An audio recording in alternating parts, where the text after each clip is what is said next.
WrestleMania 1 is very well known as Vince McMahon claiming that, he remortgaged his house to put on the big event, bring Mr. T and Cyndi Lauper and everything else. WrestleMania 2 is also a bit of a financial gamble. Do you know if WrestleMania 3 had the same amount riding on it as far as Vince McMahon's personal fortune? Personally, no, I don't know. I would imagine by 3 that stuff was pretty well set there, and the card was Hogan and Andre was pretty. They'd taken their time, and they brought it up. They brought it up well. And Hulk was probably at his peak, right around his peak right then, peak popularity, and and of course with all like the other cards, they had a hell of a backing too. In modern days, now with WrestleMania, you almost get a week off, maybe 5 days off or something like that for WrestleMania, and you have to do the Access and whatever it may be called, signings in the Hall of Fame, and then WrestleMania. Honky Tonk Man says that you worked the night before WrestleMania 3. Do you remember where it was? Oh, no, I don't. If he said it, probably true. I'm sure. I don't remember where or if it was, but I'm sure if he says it, I'm sure it's probably the truth. Not unlikely. It's not unlike the book you and I remember we had a big one in Indianapolis, one of those big pay-per-views after the pay-per-views were kind of running, and I think it was Chicago. One of the boys was coming from and got in a snowstorm, and Hercules, in fact, we'll talk about later. But Herc was coming from everybody else had flown in or come in early or was in there, and he'd left. He was with his girlfriend, left Chicago, wherever the hell we were, the night before, and he got stuck in the snow, and he got there just as the match was ending, and that was.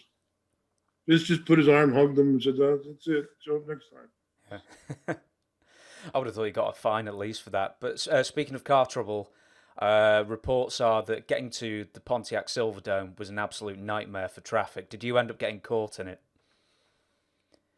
Oh no, we went in hours ahead of time. The day of the show, we were there. We were there probably around noon. That was the start of they'd have the big meals and everything else all laid out for us and stuff like that. So yeah, it was. We were never at probably leaving we left late too. We couldn't leave because you couldn't open the door in the back. The where the locker rooms and where the locker in the back there, they have the place is so air conditioned and so the temperature and everything else that you couldn't open the doors while the event was going on. Everything would get blown out the door. I don't know if they just wanted to keep everybody around to the end of the show or what was going on. Silverdome, what was it like backstage? Because it ended up getting torn down a few years later, so I can't imagine it was recently renovated. It was this is the old the old Silverdome. So it was a football setup for the Detroit Lions before they moved to the Joe Louis, where we had the other WrestleMania where Fuji got his Hall of Fame induction too. So it was big locker room, just big nice. It was set up for the NFL and the Lions and whatever team they came in. So we just used their facilities. They were nice, first class. I'm going to go on to the matches now, and the very first match is you and Bob Orton versus the Can-Am Connection. Just a sort of almost like a technical thing, almost. Stadium shows that we hear many wrestlers say the sound just goes straight up, and you don't get that reverberation, that instant feedback from the fans. The Silverdome is roofed, but it's so cavernous. Was that kind of the same deal where you didn't realise if the fans were cheering or booing, at least immediately? There are the sound effects are a little different in those huge arenas like that. What was so blown away in that is just when you got up and you're standing in the middle of the ring looking up, you're at the top tier of the building looked like you could almost see, looked like you're close enough to see, but you knew they're quite a distance apart. But it looked to seem to be a good, good view from wherever you were. I remember Joe Louis. I went to that with Fuji. We went to they had a service room up on like the 8th or 9th floor or something like that, and they had TVs and stuff. But looking down at the ring from up there, it just looked like a little postage stamp. I don't know why would people be sitting up there trying to just to be at the event, I suppose. Cheap tickets, I believe, as well, so that's probably why. Could be. I'll ask a couple more and then we'll leave it. WrestleMania 3 after party. Do you remember what you did after the show? They didn't have, it wasn't all set up back then. Just went it was getting out of the building. That was probably, I'm sure that was an ordeal. I don't remember if we have limos or rented cars or what we were doing at the time. But that was an ordeal. And by the time we got back to, we'd been in the building from like noon, from 12 hours. We probably didn't get out of the building till like midnight. So, it wasn't, it wasn't really Party City going on. Vince, the last time I went, they had a band and a big hall and big area, and food and drinks and everything else set up for all the WrestleMania participants, the wrestlers and referees, and ring guys and office guys, everybody, hot wives and everything else. But that, I don't know how long that had been going on, but by WrestleMania 3, no, there was nothing. We had the lunch going into it. We had lunch and everything else, but there was no WWE hosted party after the match. WrestleMania payoff. Do you remember it? No. Did you? Good. Good.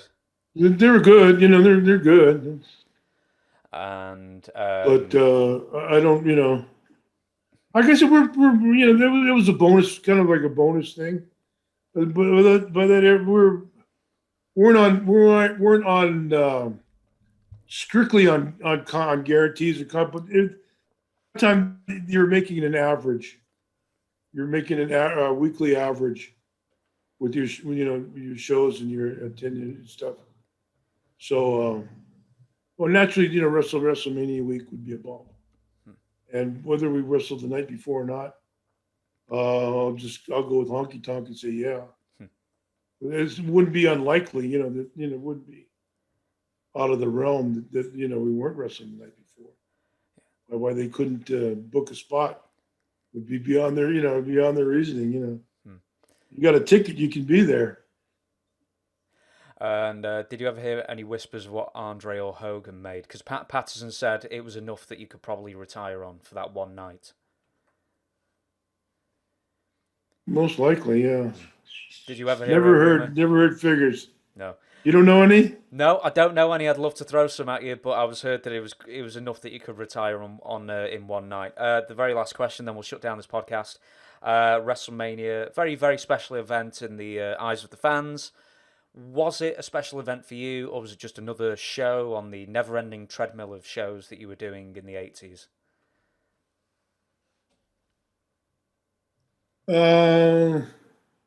It was WrestleMania. It was. They were building at the time. After 1 and 2 and 3 and it was becoming like the Super Bowl when they first had it. The Green Bay and Kansas City. Nobody watched it. They didn't know. That it wasn't until now that it became a global spectacular. So it was pretty much the same thing. It was. There were a lot of things coming up. That did. I think it was basically by that time it was basically the only one. There hadn't been any like a yearly King of the Ring or SummerSlam or one of those other ones that are they're annual events. There were no annual. That was like 3 was like that was an annual show. So yeah, it was they were different obviously. The payoff, the crowd, the amount of effort you had to put into it.